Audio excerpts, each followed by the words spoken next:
युगे 28 विठेवरी उभा आणि वामांगी रकुमाई तिसती शोभा. पुंडलिकाच्या भेटी परब्रह्म आलेगा आणि चरणी वाहे भीमा उद्धरी. म्हणून रुक्मिणी जी आहे पांडुरंग परमात्मा आले आणि आपल्या उद्धारासाठी आले. पांडुरंग परमात्मा विठ्ठल परमात्मा कसे आहे? सुंदर तदान उभे चित्तमारी, सुंदर तदान उभे चित्तमारी, सुंदर तदान उभे विठ्ठलारी, सुंदर तदान उभे विठ्ठलारी.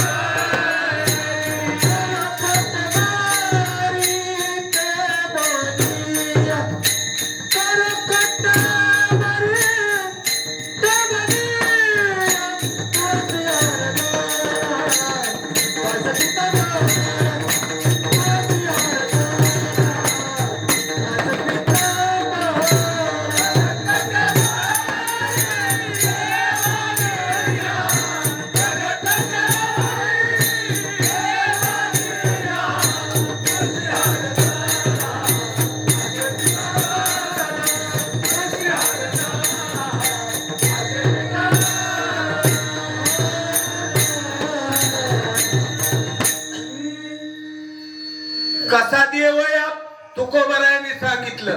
सुंदर ते ध्यान, ते म्हणजे दिशा दर्शक सर्वनाम. ते तो ती ते सुंदर ते ध्यान.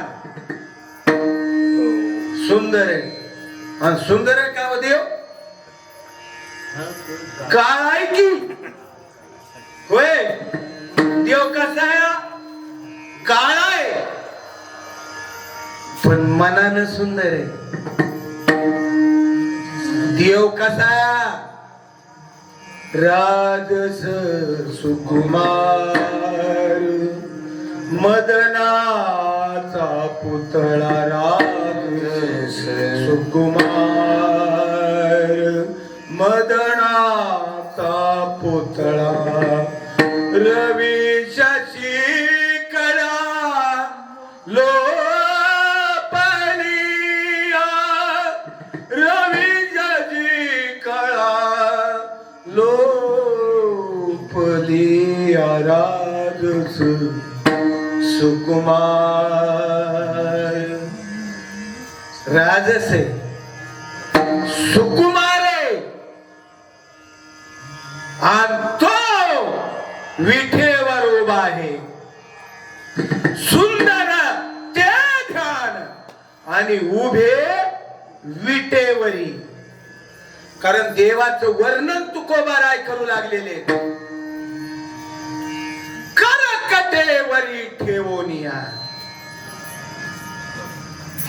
हात कुठं ठेवले? कमरावर ठेवले.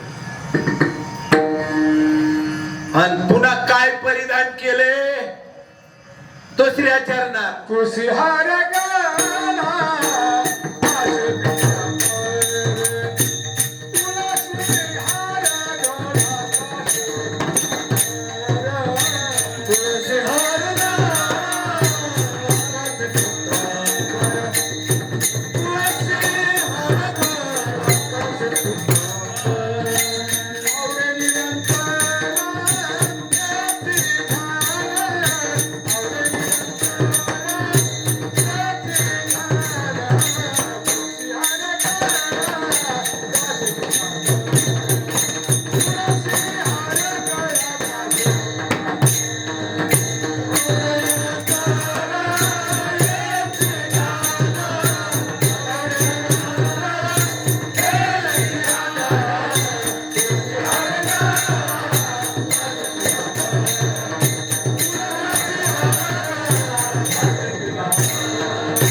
आता ही तुळस मधूनच कुठं आली व कुठली आली मधूनच कुठली उगवली तुळस कुठून उगवली सांगा लागेल ना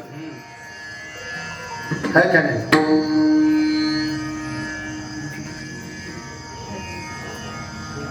राक्षस आणि एका राक्षसाच्या पोटी जालंधर नावाचा एक राक्षस जन्माला काय नाव त्याचं जालंधर तो जालंधर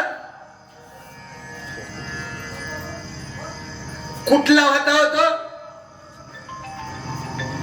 पंजाब मधला कुठला पंजाब मधला मग दुसऱ्या एका राक्षसाला मुलगी झाली तिचं नाव वृंदा काय नाव तिचं वृंदा त्या जालंधरचं आणि वृंदेचं लग्न झालं पण वृंदा जी होती जसं भक्त प्रल्हाद कश्यपूच्या पोटी जन्माला आला होता नुसता नाम भक्त असणारा त्याचा प्रल्हाद होता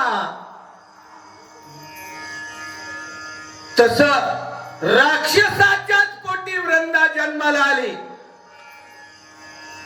पण भक्ती भावानं अगदी तल्लीन नामस्मरणामध्ये तल्लीन असायची आणि तिचं सर्व पतीला ती देव मानित होती पतीची मता अनुसरणी पतिव्रता तस पतीचा एकही शब्द खाली पडू द्यायचा नाही त्या वृंदेनं पुढे चालून जालंधर राक्षसांचा राजा झाला तसा रावण राजा झाला तसा जालंधरही त्यांच्या सर्व राक्षसांचा राजा झाला आणि राजा झाल्यानंतर त्यांनी कुणालाही त्रास द्यायला सुरुवात केली अहो कुणाला काय म्हणतात तो याच्यावरच गेला भगवान शंकरावर युद्ध करायला आणि त्यानं युद्धामध्ये जालंधरचं उडविलं ना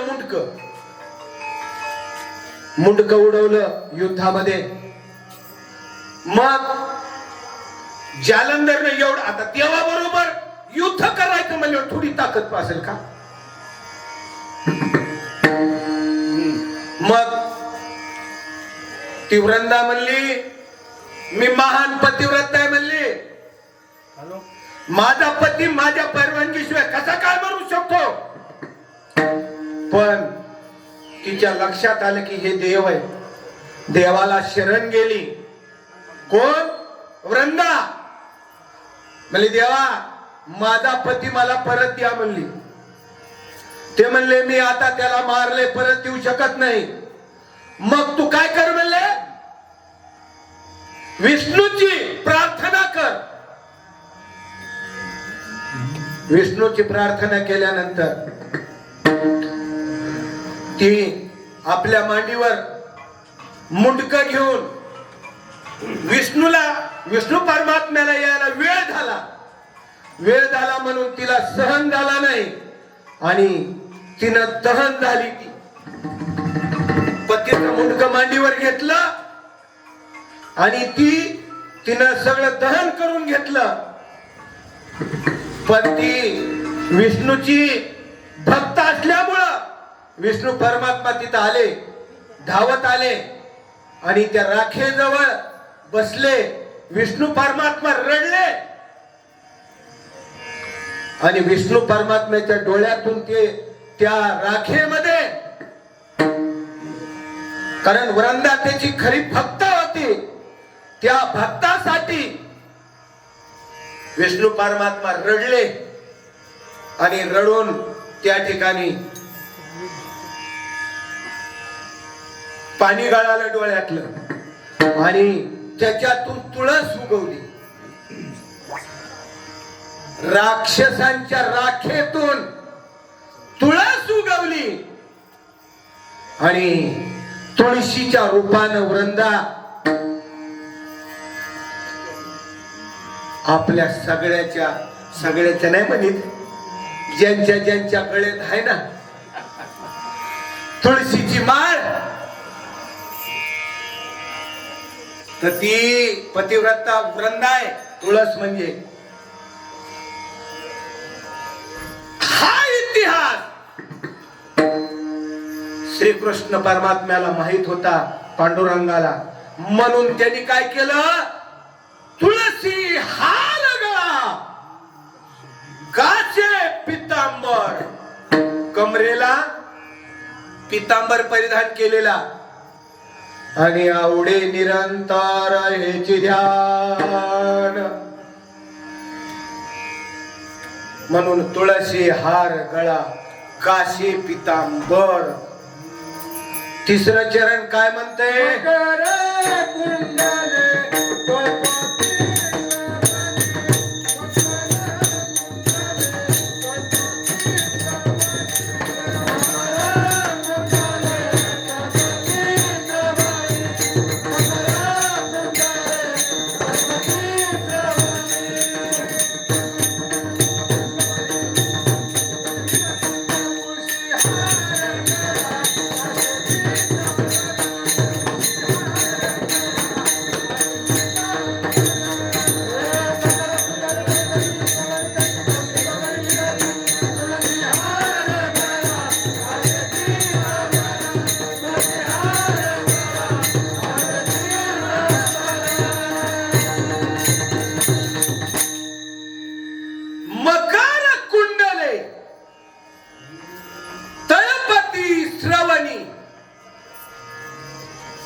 आता कुंडल कुठून आली आहेत का? कोणी बघितलंय का देवाच्या गळ्यातले ह्याच्यातले कानातले कुंडल? बघा आणखी फोटो म्हटलं जाऊन बघा. आहेत पण ते कुठून आले? कुठून आले कुंडल? कुंडल बायाला असते गोवा. विठ्ठलाला कुठून आले सांगतो त्याचा इतिहास. मकर कुंडले एक कान्हू नावाचा कोळी होता. कोळी, त्याचं नाव कान्हू होतं. कान्हू. आता कोळी म्हणल्यावर मासे धरणारा. कोळी म्हणजे मासे धरणारा. ते रोज जायचा भीमा नदीच्या चंद्रभागेच्या पाण्यामध्ये. छोटीशी होडी होती, त्या होडीवर बसायचा आणि मध्ये जाऊन जाळे टाकून मासे धरायचा. मात्र देवाला रोज बघून जात होता बर का तो. त्याचा व्यवसाय करीत होता पण देवावर त्याची भक्ती होती. रोज देवाला बघायचा आणि पुन्हा विचार कर, मी काय द्यावा बाबा देवाला? माझ्याजवळ हायच काय? मी काय द्यावा देवाला? माझ्यापाशी काय आहे? म्हणून तो चिंता करायचा. पण एके दिवशी लक्षातच आलं त्याच्या, म्हणला आपण जे व्यवसाय करतो तेच नेऊन देऊ की म्हणला देवाला. त्यानं मस्त एके दिवशी घरी येऊन आपल्या बायकोला म्हणला, एक थोडं बारीकशी दुर्टी दे बरं म्हणला. ते मला एक बरं म्हणलं. त्यानं बारीकशी दुर्टी घेतली, मस्त मध्य भागात गेला गोडी घेऊन आणि असं करून जाळं टाकलं. त्याचे 2 मासे तर असे काही आले सोनेरी रंगाचे. 2 मासे कसले आले? सोनेरी रंगाचे मासे आले. म्हणून सोनेरी रंगाचे मासे त्यांनी त्या छोट्या दुर्डीमध्ये ठेवले आणि मागणीला लागला, कारण ते पांडुरंगाला त्याला द्यायचेच ना ते. म्हणला आता गेला जवळ जवळ, बघितलं नाही एका पडवेनं. मला खरं बाजूला, मला इकडं कुठं मासे घेऊन निघाला देवाकडं. म्हणला मला देवाला द्यायचं. तुझे मासे मागितलेत का? म्हणले देवानं. सरक सरक सरक सरक बाजूला. म्हणले सरक बाजूला निघ. तुझे मासे मागितलेत का? त्यांनी दिलं ना हाकलून. त्याला हाकलून दिलं. तिकडे बाजूला जाऊन रडत बसलं. पण तिथं जिथं हाकलून दिलं तिथंच ते रडत बसलं. रडत बसलं. देवाला ते देखवलं नाही. देव त्याच्या जवळ गेले. सगळे बडवे झोपले की पांडुरंगाची मूर्ती सहज जाऊन त्याच्या पुढे उभा राहिले. डोक्यावर हात असा टपकीला. ए कानू, अरे कानू, झोप. मी विठ्ठल आलो पुढं, तुझ्या पुढं आलो. ते रडतच होता. अरे म्हणले. त्याचे डोळे हाताने पुसले. पांडुरंगानं हाताने डोळे पुसले आणि डोळे पुसून म्हणले तुझी भक्ती आवडली की मला, आवडते तुझी भक्ती मला. आणि इकडे म्हणले ते मासे घेतले. अहो देवाने त्या माशाला हात लावल्याबरोबर सोन्याची मासे झाली. आणि दागिना म्हणून त्यांनी परिधान केला मकर कुंडले. आणि माशाच्या आकाराचे बघा तुम्ही. मकर कुंडले, तळपती श्रवणी आणि कंठी कौस्तुभ मणी विराजितो. हा कौस्तुभ मणी कुठून आला? ज्या वेळेला समुद्र मंथन झालं, मंगलाष्टिक आहे ते सुरुवातच आहे. त्याच्यात 14 रत्न त्याच्यात. कौस्तुभ पारिजात कसुरा हाय का? धन्वंतरी चंद्रमा. ते 14ला 14 हे त्याच्यात रत्न आहेत. त्याच्यापैकी कौस्तुभ नावाचा एक कौस्तुभ मणी निघाला त्याच्यातून. तो कुठेही मिळत नाही. ते साप योनीमध्ये कुठंतरी लाखावर एखाद्या सापाच्या ते आत सापडतो. आणि तो कौस्तुभ मणी समुद्र मंथन ज्या वेळेला केला त्या वेळेला तो कौस्तुभ मणी त्याच्यातून निघाला. आणि तो कौस्तुभ मणी यानं पांडुरंगानं परिधान केला. कंठी कौस्तुभ मणी विराजितो. ते कौस्तुभ मणी कशासाठी परिधान केला? माझ्या भक्तांनी तो जर कौस्तुभ मणी जर पाहिला तर त्याला एक जन्माचं नाही अनेक जन्माचं पुण्य त्याला त्या कौस्तुभ मणी पाहिल्यापासून त्याच्या दृष्टी नवी येते. आपण जातच नाही आणि गेलं तर पायरीहूनच माघारी येतो. कौस्तुभ मणी पाहिलाच नाही, मकर कुंडल कधी पाहिलेच नाही, फक्त ऐकून आहे. तो श्रीकृष्ण परमात्मा पांडुरंग नाव कसं पडलं त्याच एक एक एक उकलीत चाललं ना धाग्यानं धागा. पांडुरंग नाव कसं पडलं त्याचं? विठ्ठल पांडुरंग 2 नाव आहेत का नाही? त्याचे जे घोडदळ होत त्याची धूळ श्रीकृष्ण परमात्म्याच्या अंगावर आली. तो मुळाचा ठाईचाच काळा आणि धूळ बसली मग पंढूर वर्णाचा झाला. कसल्या? पंढूर वर्णाचा धूळ बसल्यामुळं आणि म्हणून त्याला पांडुरंग म्हणू लागले. पुन्हा दुसरं, ज्या वेळेला लहानपणी मातीतच खेळायचे.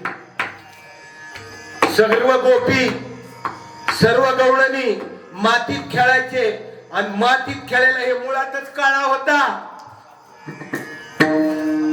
आणि मुळात काळा असल्यामुळं त्याचा मातीत लोळल्यामुळं तो वर्ण त्याचा पंडूर झाला म्हणून पांडुरंग.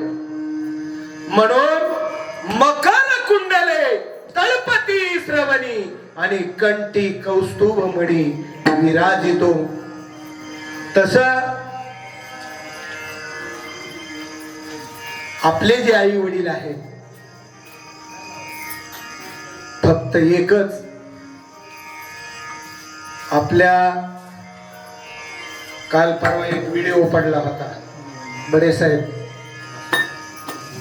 आपल्या साठे महाराजाचा आणि एका डेप्युटी कलेक्टर त्याला का कळालं त्याला का कळालं की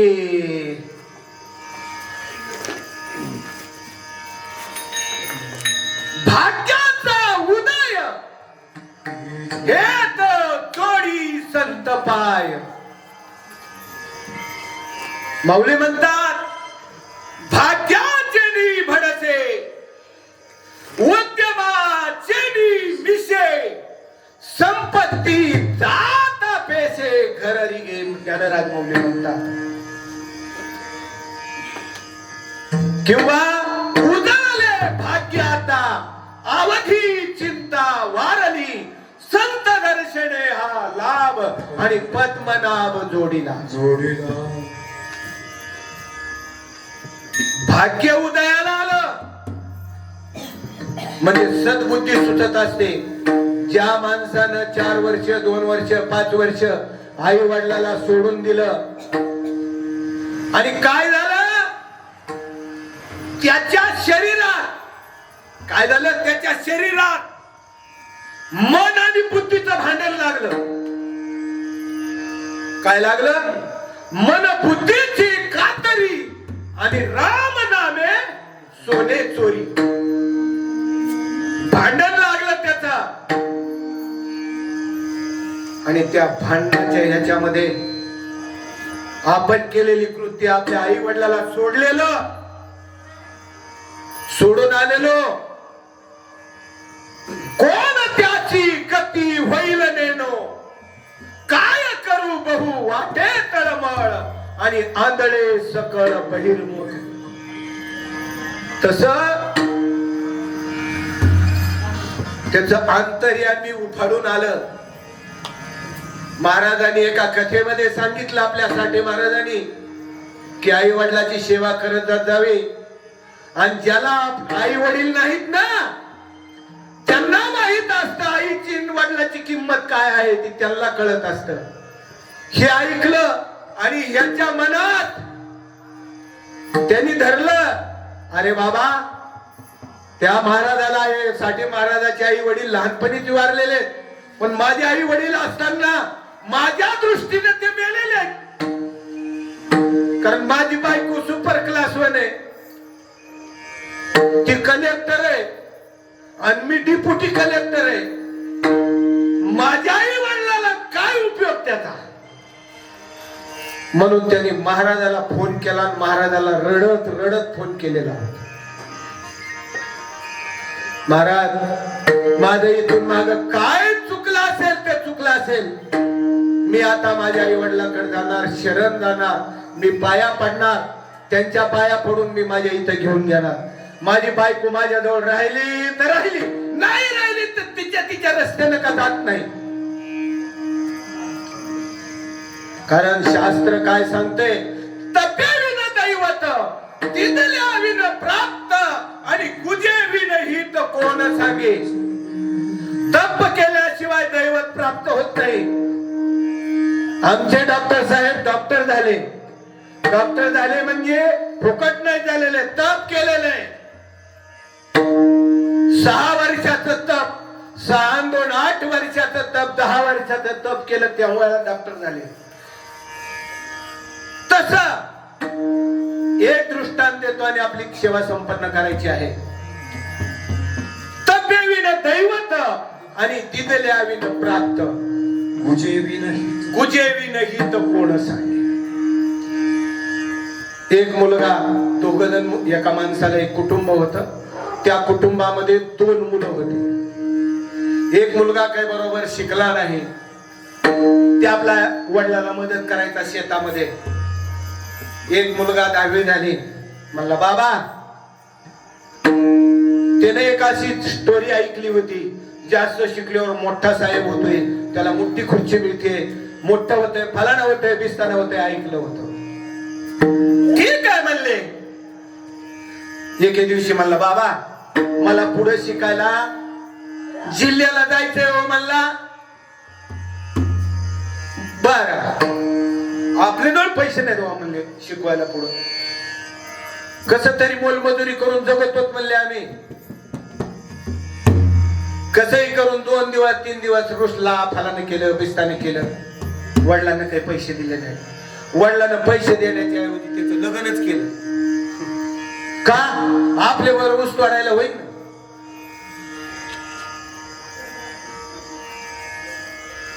पहिल्या काळामध्ये ऐकावंच लागत होतं वडिलाचं, नाही म्हणता येत नव्हतं. नाही तर शिव्या देत होते, नाही तर दावत होते. माझ्याच बाबतीत घडलेले लाभ कशाला. अन्न होते आमच्या संग, 2-3 तर शिव्या हावडल्या. मी म्हणलं माझी काही जोड लागते का अण्णाला? मग त्यांच्यापाशी तर बोलायला लागणार. अण्णापाशी म्हणलं लय मोठी म्हणलं, हा ठीक माझी तिची जोड लागते का काय? तवर तर बाहेर आले की शिव्या दिल्या मला. हा पहिला का केलं लग्न. बायकोला म्हणला हे बघ म्हणला, तुला घेऊन काही मी जाऊ शकत नाही, पोट भरू शकत.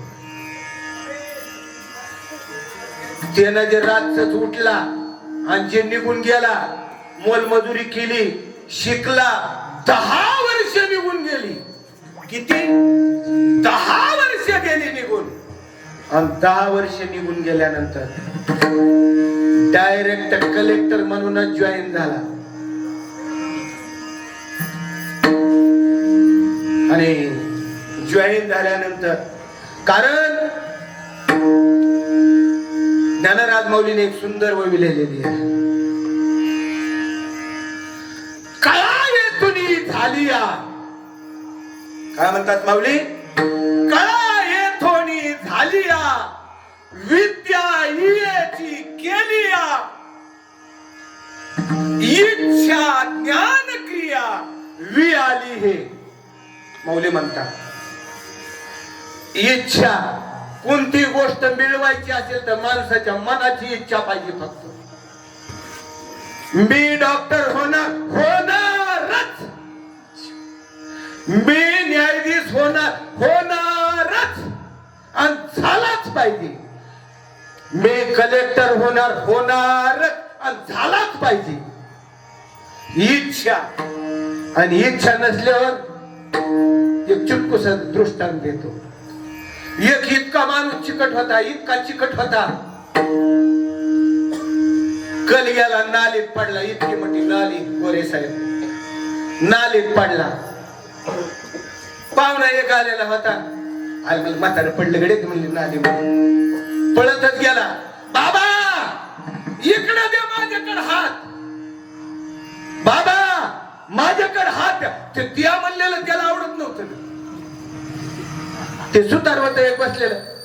ते म्हणलं मामा माझा हात घ्या म्हणा तुम्ही. काय म्हणलं ते? सुतार बसलेलं होतं न्यायावर. माझा हात घ्या. घ्या म्हणले बरोबर तर पटकन हात धरला. हा आणि हाताला धरून वर काढलं त्याला.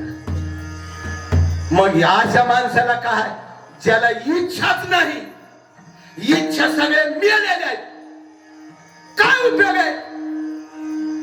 इच्छा नसल्यावर काय उपयोग आहे? इच्छा, ज्ञान. आता ज्ञान कसं या बघा. शेतातला शेतमजूर काय रोजगार आहे त्याला? मुंडे सर 500 हा गडाला 500 500. आणि आपल्याला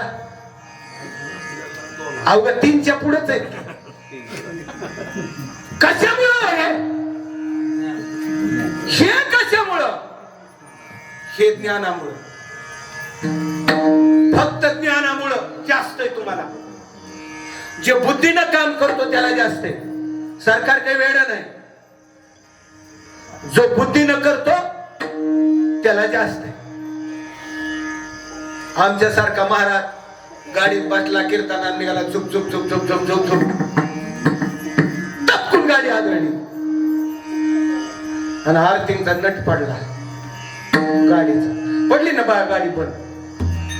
आणि कीर्तनाला तर 2 तास पुढे लागणार आहे आणखी जायला. 100 किलोमीटरच्या वर जायचे.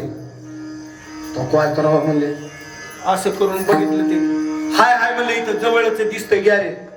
मग गाडीत बसलेले कशाला, गाडी ढकला. थोडी गाडी ढकलली, गॅरेज वर नेली. म्हणले असं असं झालं हो म्हणलं. तिथं गाडी आदळली थोडी.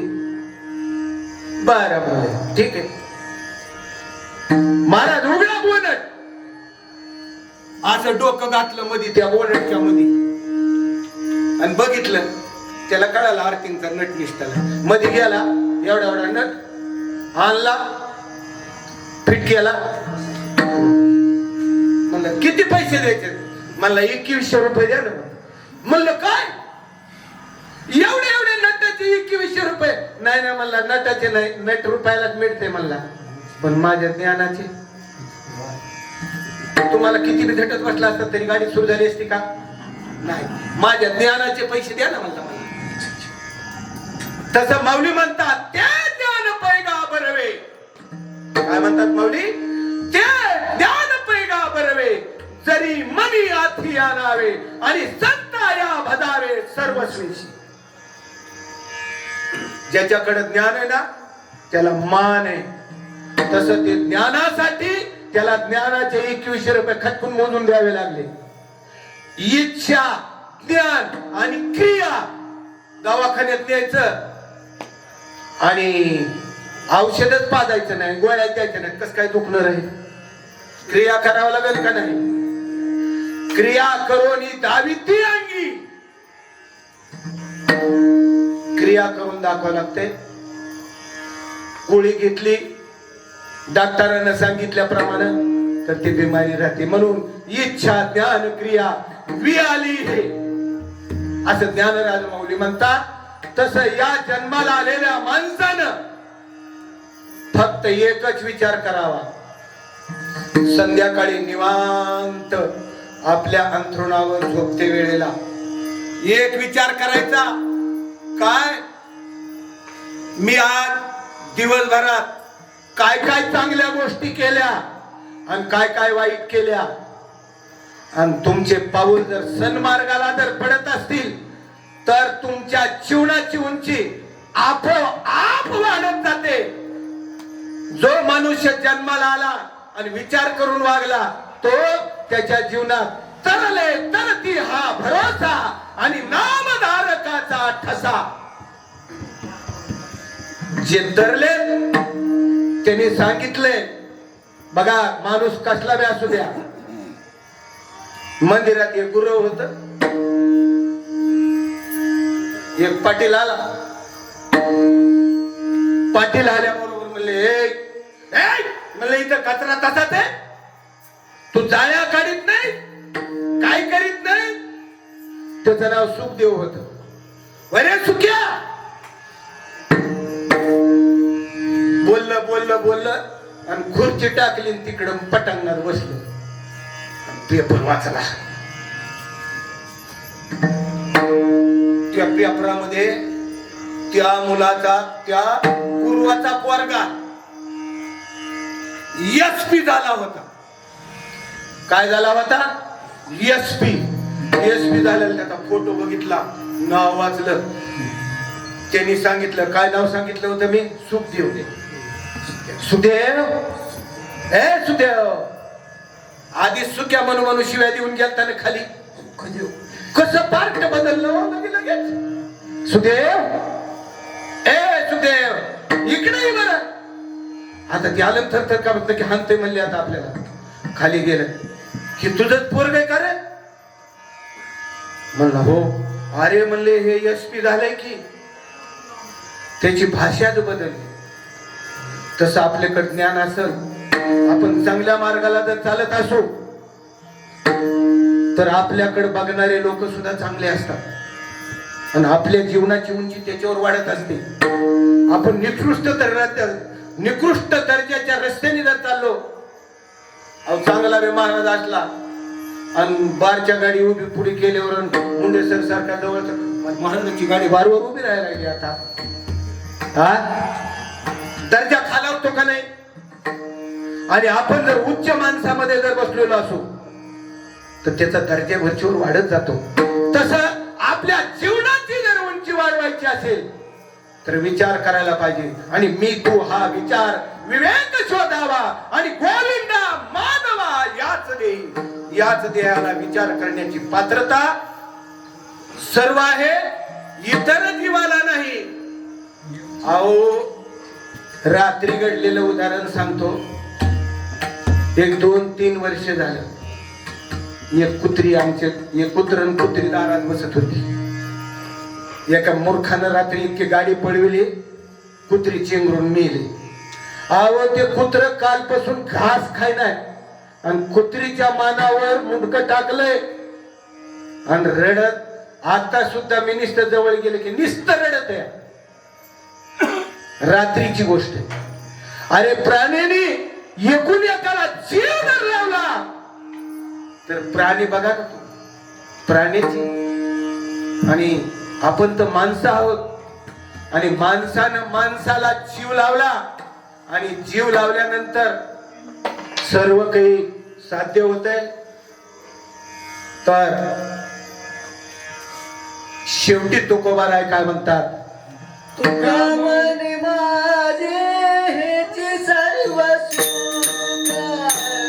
तुका म्हणे माझे हेचे सर्व सुख, तुका म्हणे माझे हेचे सर्व सुख, तुका म्हणे माझे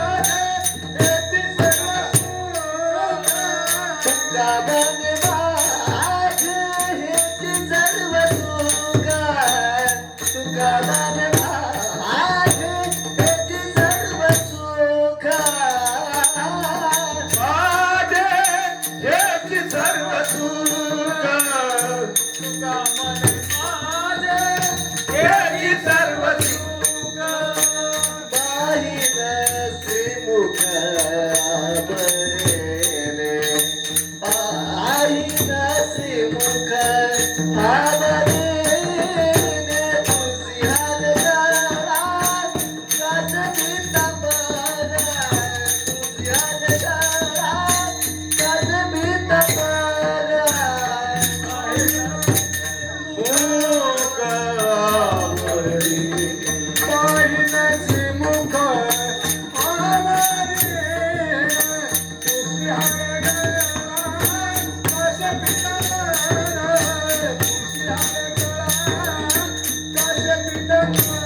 का